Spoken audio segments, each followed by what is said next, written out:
Lições Bíblicas Adultos, do primeiro trimestre 2024. O tema desta lição é o seguinte: a natureza da Igreja. Atenção! Antes de continuar, por gentileza, curta e se inscreva em nosso canal, Meja TV. Texto áureo. Porque, assim como o corpo é um, e tem muitos membros, e todos os membros, sendo muitos, são um só corpo, assim é Cristo também. 1 Coríntios, capítulo 12, versículo 12. Verdade prática. Conhecendo a Igreja em sua natureza, nos conscientizamos da importância de fazer parte dela. Leitura bíblica em classe, 1 Coríntios, capítulo 12, do versículo 12 ao 27. Acompanhe comigo a leitura bíblica. Porque, assim como o corpo é um, e tem muitos membros, e todos os membros, sendo muitos, são um só corpo, assim é Cristo também. Pois todos nós fomos batizados em um Espírito, formando um corpo, quer judeus, quer gregos, quer servos, quer livres, e todos temos bebido de um Espírito. Porque também o corpo não é um só membro, mas muitos. Se o pé disser: porque não sou mão, não sou do corpo, não será por isso do corpo. E se a orelha disser: porque não sou olho, não sou do corpo, não será por isso do corpo. Se todo o corpo fosse olho, onde estaria o ouvido? Se todo fosse ouvido, onde estaria o olfato? Mas, agora, Deus colocou os membros no corpo, cada um deles, como quis. E se todos fossem um só membro, onde estaria o corpo? Agora, pois, há muitos membros, mas um corpo. E o olho não pode dizer à mão: não tenho necessidade de ti, nem ainda a cabeça, aos pés, não tenho necessidade de vós. Antes, os membros do corpo que parecem ser os mais fracos são necessários. E os que reputamos serem menos honrosos no corpo, a esses honramos muito mais, e aos que em nós são menos decorosos damos muito mais honra. Porque os que em nós são mais honestos não têm necessidade disso, mas Deus assim formou o corpo, dando muito mais honra ao que tinha falta dela.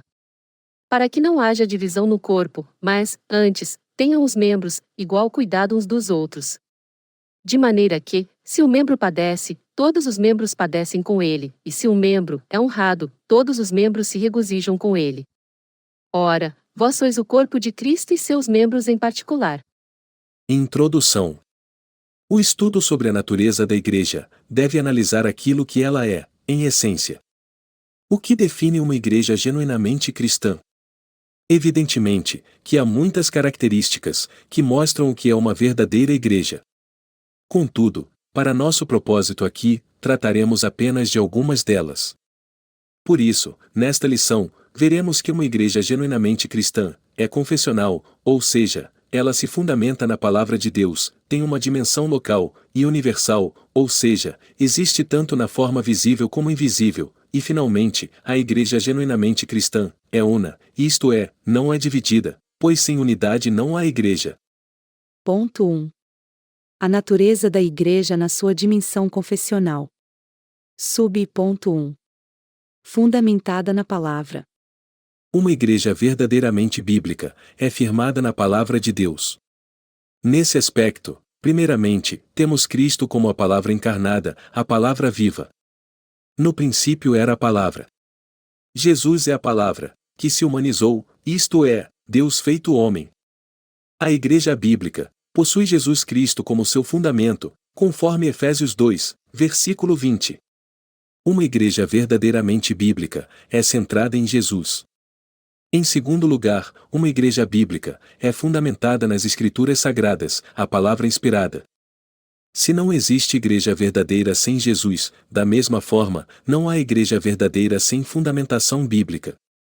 A heterodoxia, o desvio doutrinário, e a apostasia, vem pelo distanciamento e abandono da palavra de Deus. Ponto 2. Habitada pelo Espírito. A igreja é habitada pelo Espírito, dirigida e capacitada por Ele. O Espírito Santo é a força motriz da igreja. Na verdade, a obra do Espírito começa no seu trabalho de convencimento do pecador.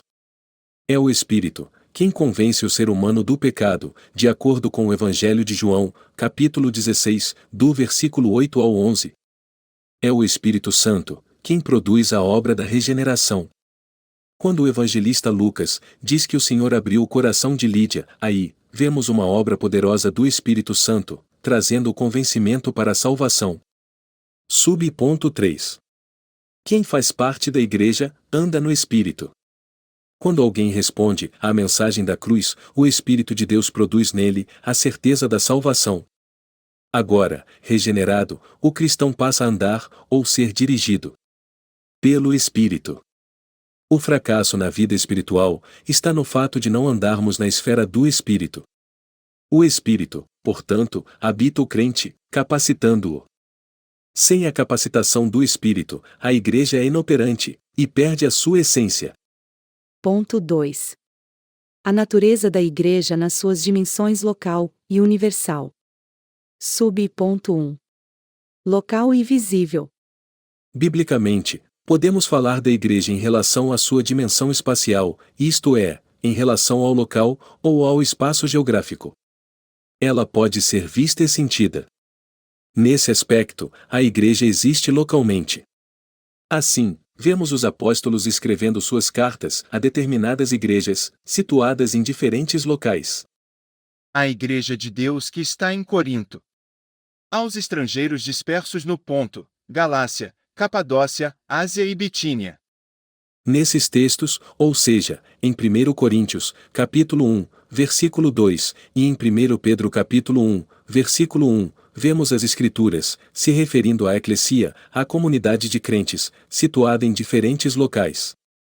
Subponto 2. As particularidades das igrejas locais.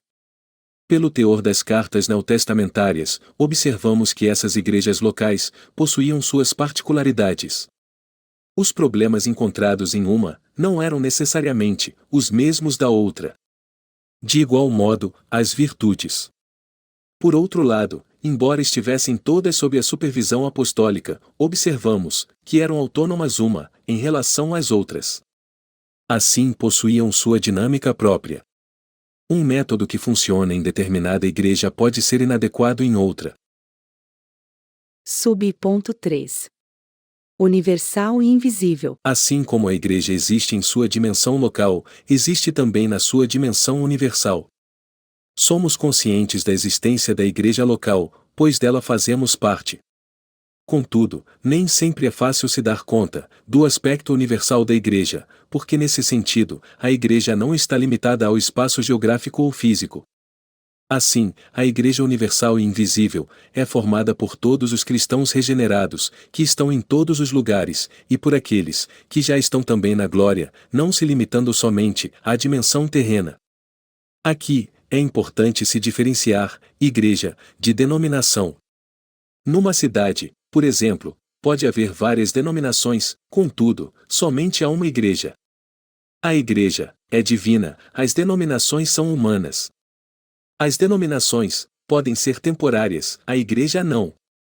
As denominações podem desaparecer, mas a igreja é indestrutível, de acordo com o Evangelho de Mateus, capítulo 16, versículo 18.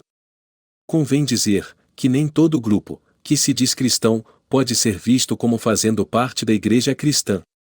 Há grupos que se autodenominam igrejas, contudo, são sinagoga de Satanás, como vemos em Apocalipse 3, versículo 9. Entretanto, o que fará com que uma igreja, ou denominação, seja cristã, é a sua fidelidade a Cristo e às Escrituras Sagradas. Ponto 3. A igreja na sua dimensão comunitária. Subponto 1. A igreja é uma. Isso significa que a igreja é indivisível. Na analogia onde compara a igreja ao corpo humano, Paulo deixa bem claro que uma igreja verdadeiramente cristã é unida, porque não pode haver divisão no corpo. Jesus disse que um reino dividido não subsistirá. Esse princípio se aplica à igreja também.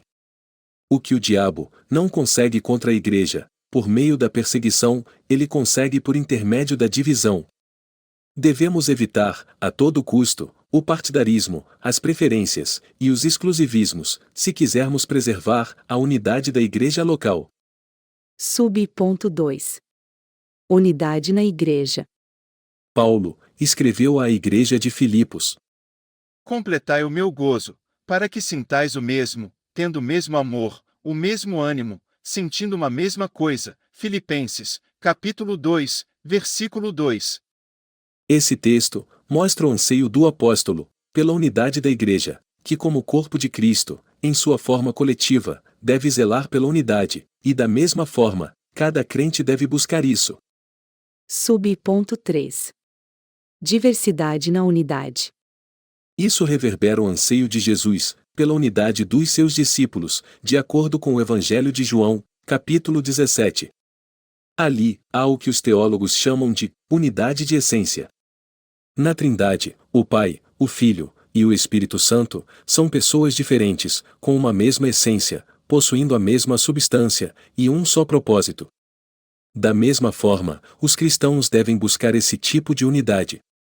Nesse aspecto, unidade não é uniformidade.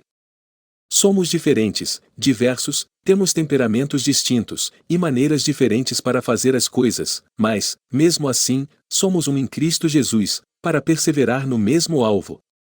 Conclusão. Chegamos ao final de mais uma lição bíblica, a qual aborda a natureza da igreja. Vimos que não é possível nos referirmos a uma igreja como sendo cristã se determinadas marcas ou características não estão presentes nela. Destacamos aqui que a igreja local deve estar fundamentada na palavra e habitada pelo Espírito Santo. A igreja também existe tanto local como universalmente. Não está limitada nem pelo tempo nem pelo espaço. Ela existe para a eternidade.